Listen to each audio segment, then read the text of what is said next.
dalam Islam. Tidak akan ada hari-hari yang mulia dalam Islam. Tidak akan ada hari-hari yang agung dalam Islam.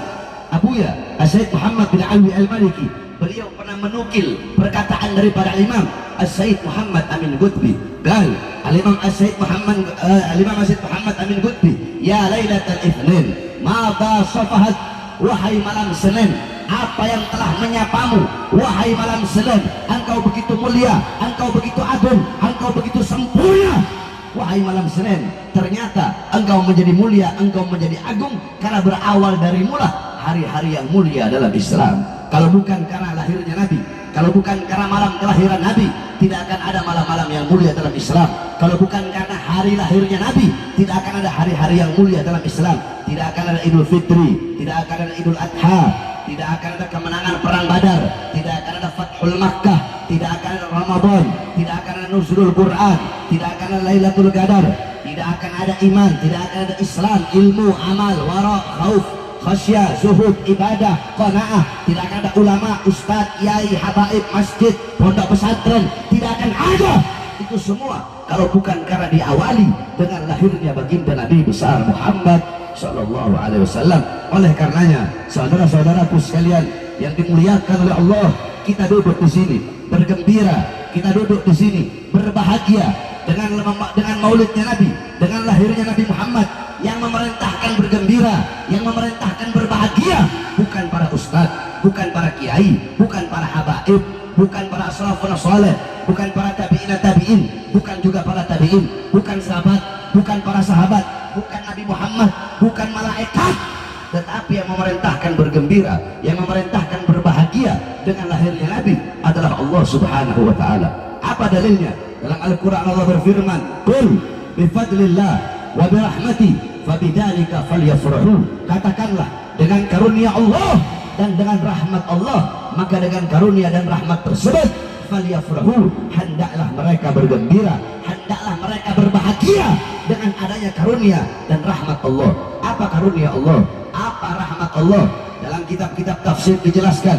Dalam tafsir Ma'alimut Tanzil Al-Imam Baghawi, dalam tafsir Jami'ul Bayan Al-Imam Ibnu Jarir At-Tabari, dalam tafsir Anwarut Tanzil Al-Imam Baydawi, dalam tafsir Madarikut Tanzil Al-Imam An-Nasafi, dalam tafsir Ad-Durrul Manthur Tafsir Al-Ma'thur Al-Imam As-Suyuti, dalam tafsir Al-Kabir Al-Imam Fakhruddin Ar-Razi, dalam tafsir Jalalain Al-Imam Jalaluddin Al-Mahalli dan Al-Imam Jalaluddin As-Suyuti, dijelaskan para ulama ahli tafsir mengatakan karunia Allah, ada yang mengatakan iman, ada yang mengatakan Islam, ada yang mengatakan ilmu, ada juga yang mengatakan akal.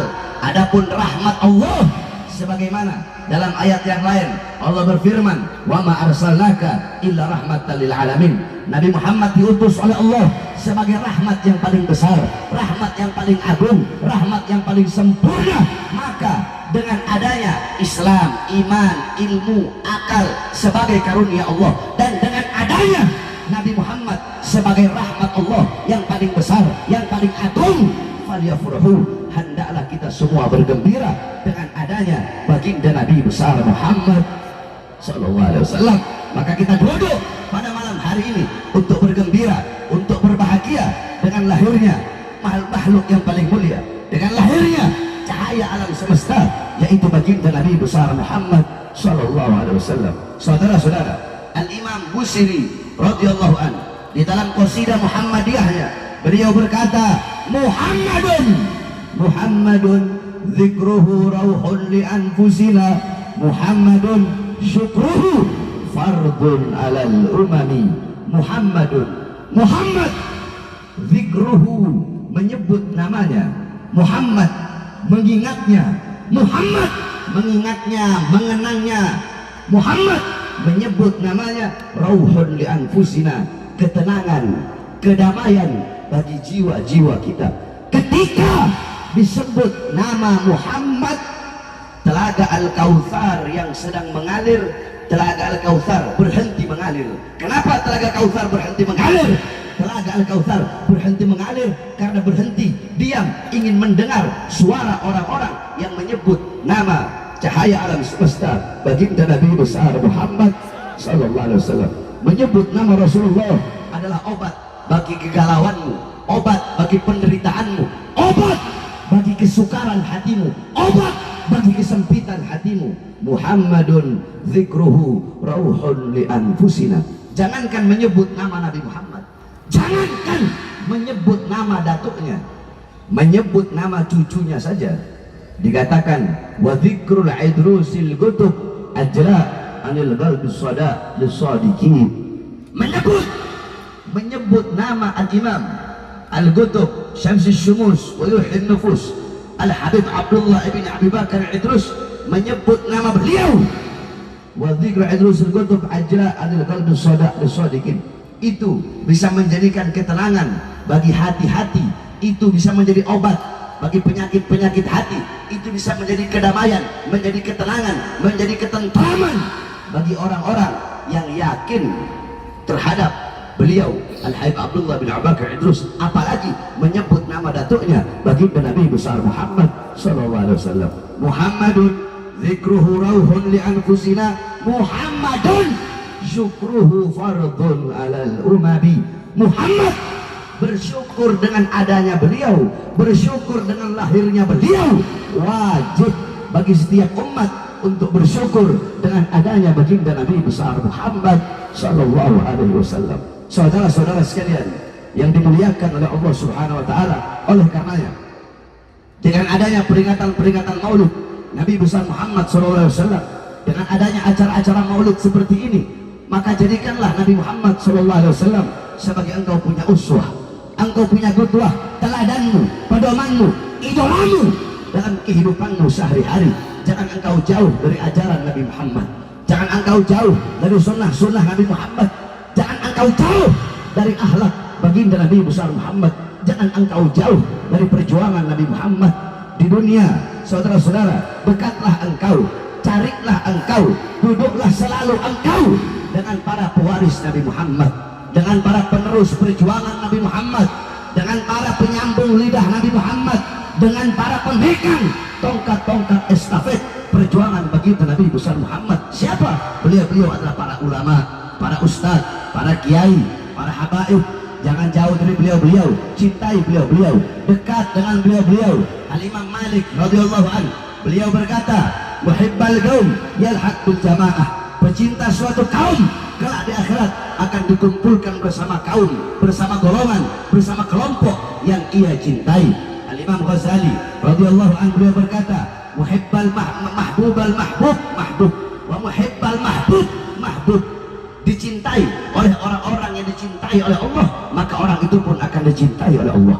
Mencintai orang-orang yang dicintai oleh Allah, orang itu pun akan dicintai oleh Allah Subhanahu wa taala. Beliau-beliau, para ulama, para ustadz, para kiai, para habaib adalah orang-orang yang dicintai oleh Allah dan dicintai oleh Rasulullah SAW. Engkau mengikuti beliau-beliau, engkau mengikuti mereka, mengikuti jalan hidupnya, mengikuti pola pikirnya, engkau jadikan mereka sebagai teladanmu, pedomanmu di dunia. Duduk dengan mereka di akhirat, dipastikan engkau akan berkumpul dengan baginda Nabi besar Muhammad sallallahu alaihi wasallam. Saudara-saudara, rugilah engkau, celakalah engkau, mata-mata yang merugi di akhirat, mata-mata yang celaka di akhirat bukanlah mata yang datang membawa penuh dosa.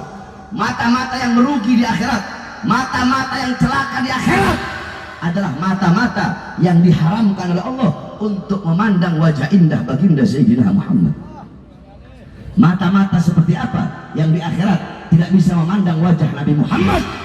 Mata-mata yang di dunia jauh daripada memandang wajah para ulama, jauh daripada memandang wajah orang-orang soleh, sampai-sampai dikatakan nadruka ila wajhil alim nadratan fafariha biha fakhalaqallahu min tilkal nadrah malakan yastaghfir ila yaumil qiyamah. Barang siapa seorang yang memandang wajah orang alim, memandang wajah ulama, memandang wajah pewarisnya Nabi, pandangan bahagia, pandangan cinta, pandangan kasih sayang, maka dari setiap pandangan tersebut akan Allah ciptakan malaikat yang memohon ampun atas dosa-dosanya sampai datangnya hari kiamat. Oleh karenanya saudara-saudara, jangan engkau jauh dari para pewaris Nabi Muhammad SAW. Jikalau bukan karena beliau-beliau, para ulama, para ustadz, para kiai, para habaib, jikalau bukan karena beliau-beliau, para ulama yang mengajarkan kita mana baik, mana buruk, mana halal, mana haram, mana cahaya yang terang benderang, mana kegelapan, kalau bukan karena beliau-beliau, kita tidak akan mengenal Allah, kita tidak akan mengenal Rasulullah, kita tidak akan mengenal Islam, kita tidak akan pernah mengenal iman. Oleh karenanya jasa para ulama sangat besar, jasa-jasa para ulama, peran-peran para ulama untuk kita sebagai bangsa dan rakyat Indonesia. Maka saya wasiatkan kepada engkau semua, wahai umat Islam, jangan pernah engkau jauh dari ulama, jangan pernah engkau jauh dari para ustaz. Cintai beliau-beliau, ikuti beliau-beliau. Bukankah Rasulullah SAW beliau berkata, akribul ulama fa innahum indallahil quraba. Muliakan para ulama, agungkan para ulama, karena beliau-beliau adalah golongan-golongan yang mulia, yang agung di sisi Allah Subhanahu wa taala. Man akrama aliman faqad akramani, faman akramani faqad akramallah, faman akramallah fama'wahul jannah. Barang siapa yang memuliakan seorang alim, barang siapa yang memuliakan seorang ustaz, barang siapa yang memuliakan seorang kiai, maka sama seperti dia memuliakanku, kata Rasulullah. Dan barang siapa yang memuliakanku, sama seperti dia memuliakan Allah. Barang siapa yang memuliakan Allah, maka tempatnya adalah surganya Allah Subhanahu wa taala.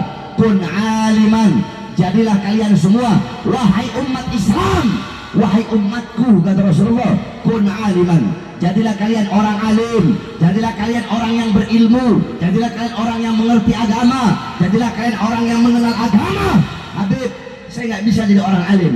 Habib, saya nggak bisa jadi orang yang berilmu. Engkau tidak bisa jadi orang berilmu, engkau tidak bisa jadi ulama. Kun muta'alliman, jadilah penuntut ilmu, jadilah santri, jadilah orang yang mencari ilmu. Habib, saya nggak bisa jadi penuntut ilmu, saya nggak bisa jadi santri. Engkau nggak bisa jadi penuntut ilmu, engkau nggak bisa jadi santri. Kun mustami'an, jadilah pendengar ilmu, jadilah pendengar nasihat ulama, jadilah pendengar-pendengar hikmah ulama. Duduk di majelis-majelis taklim, dengarkan nasihat-nasihat para ulama, dengarkan untayan-untayan hikmah para ulama. Habib, saya nggak punya waktu untuk menjadi pendengar ilmu, saya nggak punya waktu untuk menjadi pendengar-pendengar nasihat para ulama. Kalau engkau tidak bisa menjadi ulama, tidak bisa juga menjadi penuntut ilmu, tidak bisa menjadi santri, tidak bisa menjadi pendengar-pendengar ilmu, pilihan terakhir, kun muhibban, jadilah engkau pecinta ulama, jadilah engkau pecinta orang-orang soleh, jadilah pecinta para ustadz, jadilah pecinta para kiai, jadilah pecinta para habaib. Itu pilihan terakhir bagimu. Jangan engkau jadi golongan yang kelima. Siapa golongan yang kelima?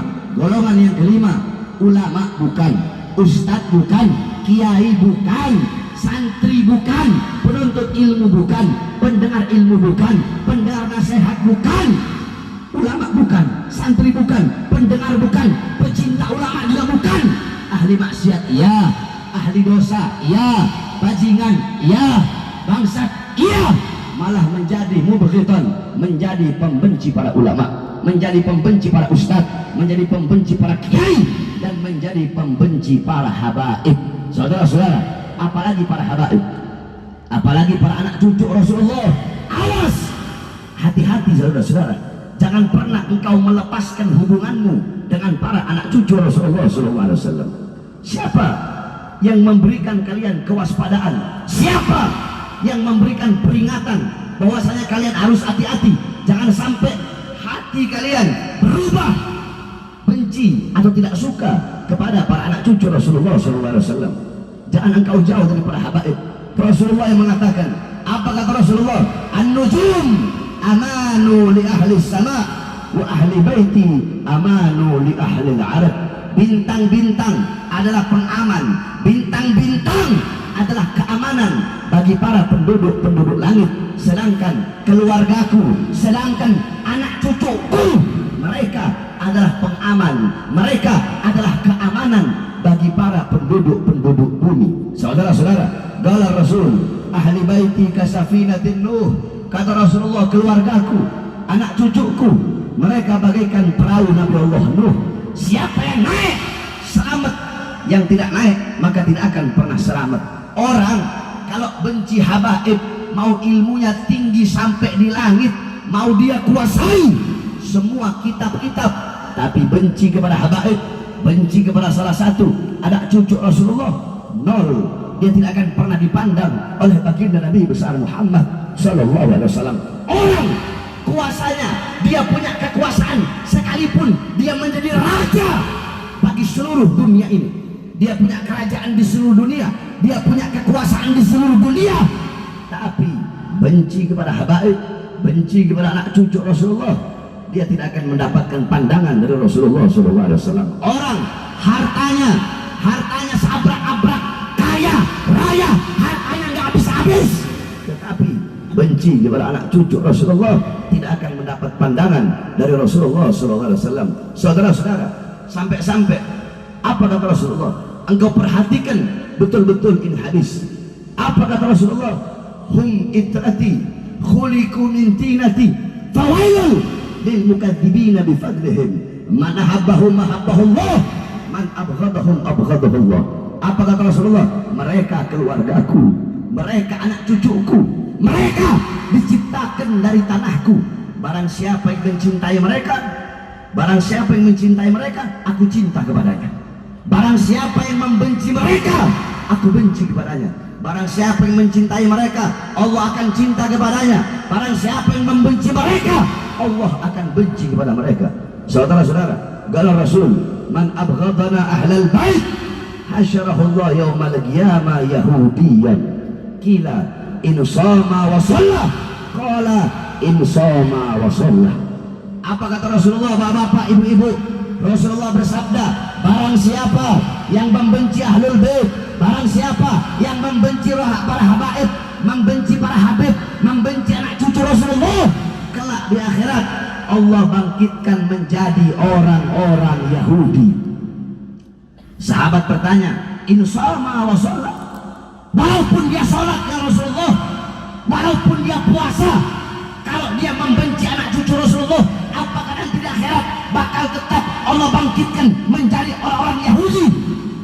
Apa jawab Rasulullah? In shoma wa shalla, walaupun dia sholat, walaupun dia puasa, ente mau puasa sampai badan ente kurus tinggal tulang, ente mau sholat sampai ente sujud sampai dahinya ente hancur, ente mau sedekah sampai habis ente punya harta, ente mau haji 99 kali, ente mau hafal Quran, mau baca Quran, mau ilmu setinggi langit, kalau benci kepada anak cucu Rasulullah, di akhirat Allah kumpulkan menjadi orang-orang Yahudi. Apakah cukup sampai di situ? Tidak, saudara-saudara. Sampai-sampai kata Rasulullah SAW, man mata ala bughdi al Muhammad, kata Rasulullah, barang siapa yang mati dalam keadaan membenci keluarga Muhammad, keluarga Rasulullah, darah daging Rasulullah, mati dalam keadaan membenci anak cucu Rasulullah, kelak di akhirat maktub baina fakhidaihi ais min rahmatillah. Kelak di akhirat di antara kedua dahinya akan tertulis kalimat ais min rahmatillah. Ini orang yang terputus dari rahmat Allah Subhanahu wa taala. Awas, jaga betul-betul engkau punya hati. Jangan sampai engkau membenci anak cucu Rasulullah sallallahu alaihi wasallam. Seperti apapun para anak cucu Rasulullah sallallahu alaihi wasallam. Saudara-saudara, ada satu cerita, ada satu kisah tentang anak cucu Rasulullah yang mungkin kisah ini, yang mungkin cerita ini jarang sekali kalian dengar.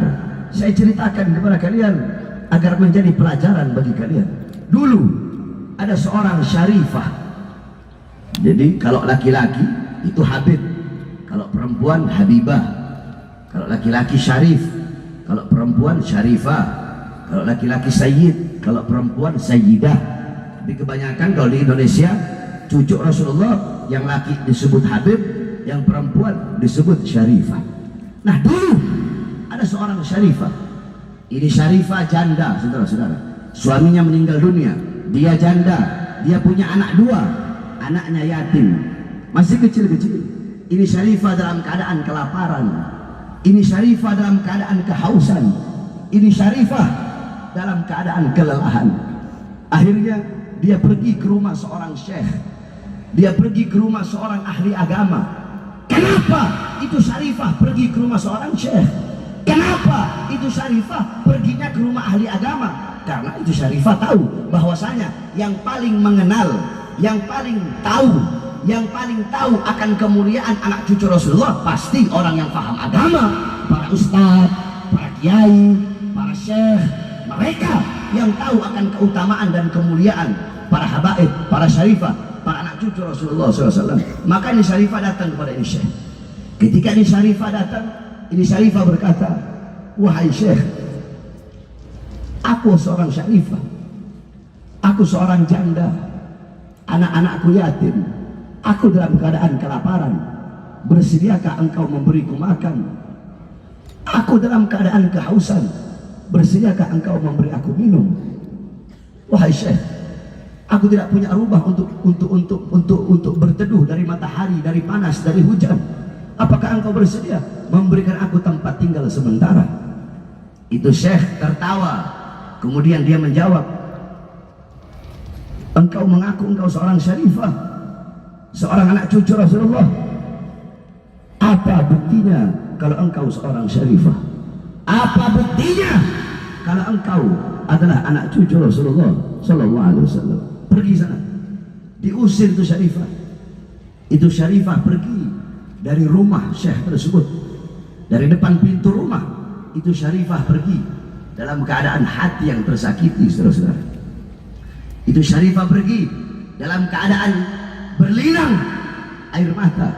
Syarifah tersebut pergi, seorang syarifah yang dalam tubuhnya mengalir darah seorang makhluk yang paling mulia. Seorang syarifah yang dalam tubuhnya mengalir darah seorang manusia yang kehujanan, kepanasan, pagi, siang, sore, malam berdakwah untuk umatnya.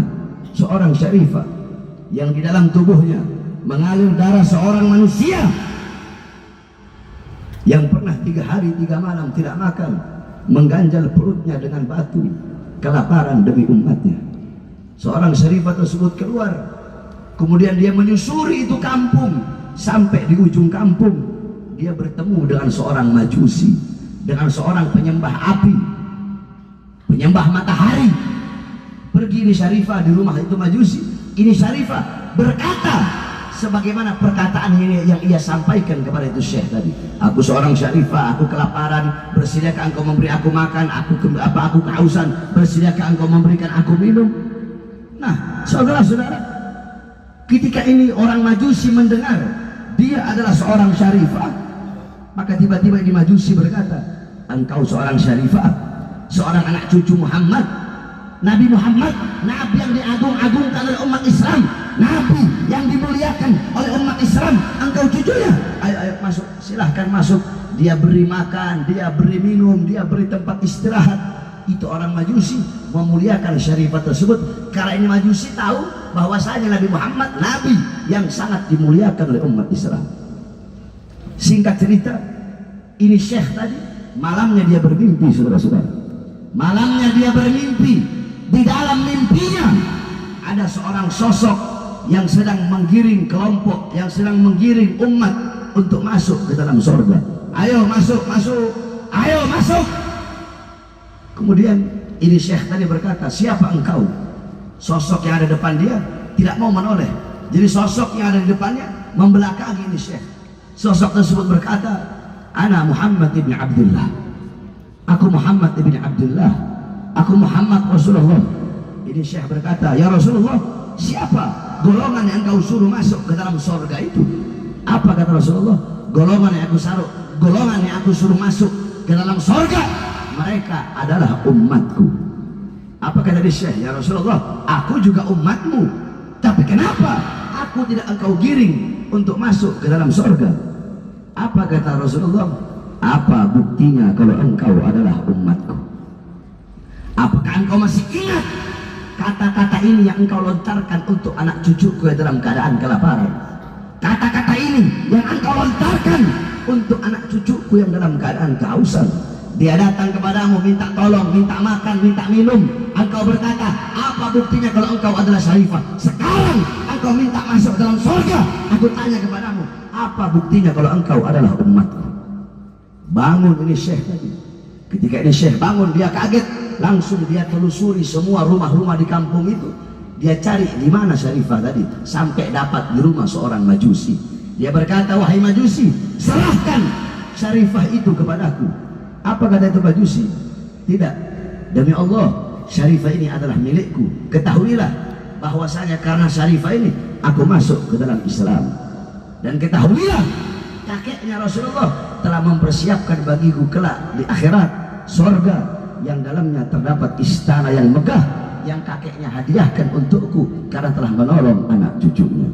Oleh karenanya saudara-saudara, jangan engkau jauh dari para habaib, jangan engkau jauh dari para anak cucu Rasulullah SAW. Cintai semua habaib, mau habib yang tegas atau habib yang lembut, mau habib bodoh atau habib pinter, mau habib kaya atau habib miskin, mau habib yang masyhur, mau habib yang terkenal atau yang khumul atau tidak dikenal. Sebab banyak kita orang-orang sekarang cinta sama habaib itu milih-milih. Oh, saya maunya cuma cinta sama habib yang lembut aja, yang tegas saya nggak mau cinta.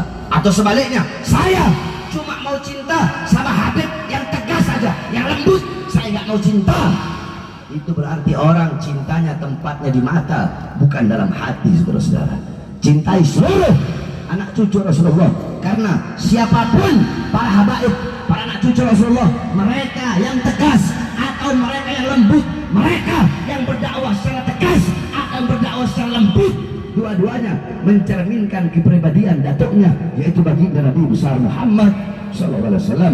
Oleh karenanya, jangan kau jauh dari para habaib, jangan engkau jauh dari para anak cucu Rasulullah SAW, khususnya para anak-anak muda. Di sini banyak para pemuda-pemudi Islam. Ingat, wahai para pemuda-pemudi, ingat, wahai anak-anak muda, jadilah engkau anak-anak muda baginda Nabi besar Muhammad. Jadilah engkau anak-anak muda yang menyampaikan kebenaran, anak-anak muda yang menegakkan keadilan.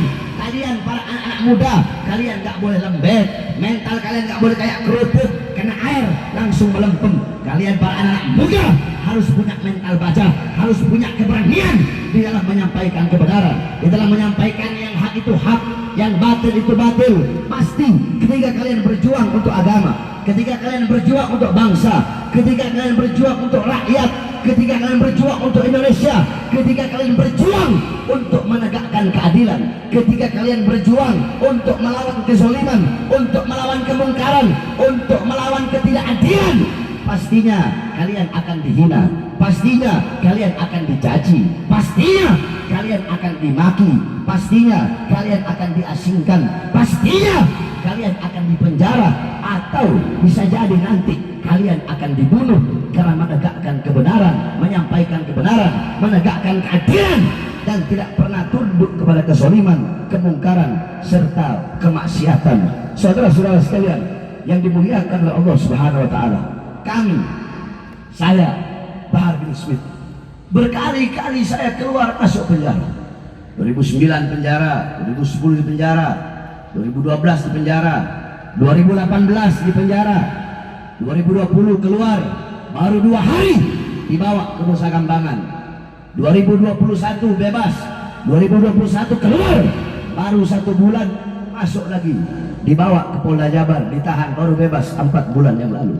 Nah, saudara-saudara sekalian yang dimuliakan oleh Allah Subhanahu wa taala, saya keluar masuk penjara, saya keluar masuk penjara, bahkan sampai dibawa ke Nusa Kambangan. Udah kayak penjahat besar, udah kayak penjahat kelas kakap, udah kayak bandar narkoba. Saudara-saudara, apakah saya seorang bandar narkoba? Apakah saya seorang pembunuh? Apakah saya seorang penjahat? Berapa banyak uang rakyat yang saya makan? Berapa banyak uang rakyat yang saya korupsi? Berapa banyak harta rakyat yang saya curi? Berapa banyak aset negara yang saya jual, saudara-saudara, sampai-sampai saya dibawa ke Nusa Kambangan. Saya baru bebas 2 hari dibawa ke sana. Tahu kenapa? Karena ceramah saya dianggap provokasi, karena ceramah saya dianggap meresahkan masyarakat. Pertanyaannya, apa isi ceramah saya yang menyebabkan siang saya keluar, malam saya ceramah, besoknya langsung dibawa, baru 2 hari keluar udah dibawa ke Nusa Kambangan? Apa isi ceramah saya? Saya kasih tahu kepada kalian, apa isi ceramah saya yang menyebabkan 2 hari keluar langsung dibawa. Dalam ceramah saya ketika itu, awal-awal corona, awal-awal covid, lagi PSBB, saya sampaikan apa yang saya sampaikan. Saya sampaikan, saudara-saudara, wahai presiden, wahai pejabat, wahai aparat, wahai pemerintah. Di masa corona ini, rakyat kalian kurung dalam rumah, tidak kalian kasih makan, tidak kalian kasih minum, tidak kalian penuhi kebutuhan-kebutuhannya. Kalian mau bikin mati rakyat atau mau menghidupkan rakyat? Wahai para pejabat, wahai para aparat, mal-mal milik asing, perusahaan-perusahaan milik asing tetap buka di masa corona, tetap buka di masa pandemi. Tetapi warung-warung kecil milik pribumi, kenapa kalian tutup? Wahai pejabat, wahai aparat, wahai pemerintah, berapa banyak pengangguran, berapa banyak pemuda-pemudi yang nganggur, susah untuk cari kerjaan, susah untuk cari nafkah, susah untuk cari uang di negaranya sendiri, di tanah airnya sendiri. Ketika begitu banyak pengangguran di Indonesia, kenapa kalian terus kirim tenaga kerja dari Cina, tenaga kerja dari asing di masa corona, di saat banyak para pengangguran di Indonesia? Saya tanya, jawab semua yang keras. Itu ceramah saya, itu isi ceramah saya yang dianggap memprovokasi, itu isi ceramah saya yang dianggap meresahkan masyarakat. Saya tanya, itu ceramah saya, siapa yang saya bela? Jawab, rakyat atau bukan? Rakyat atau bukan? Siapa yang saya bela? Siapa yang saya bela? Siapa yang saya bela? Yang saya bela rakyat yang kesusahan, rakyat yang kelaparan, rakyat yang menderita, rakyat yang dibohongi, rakyat yang ditipu. Saudara-saudara, demi Allah, saya bersumpah demi bangsa, demi rakyat, jangankan hanya di penjara, nyawa saya, jiwa saya, darah saya murah harga Anda untuk para saudara. Saya tanya, ceramah seperti tadi itu memprovokasi apa bukan? Memprovokasi apa?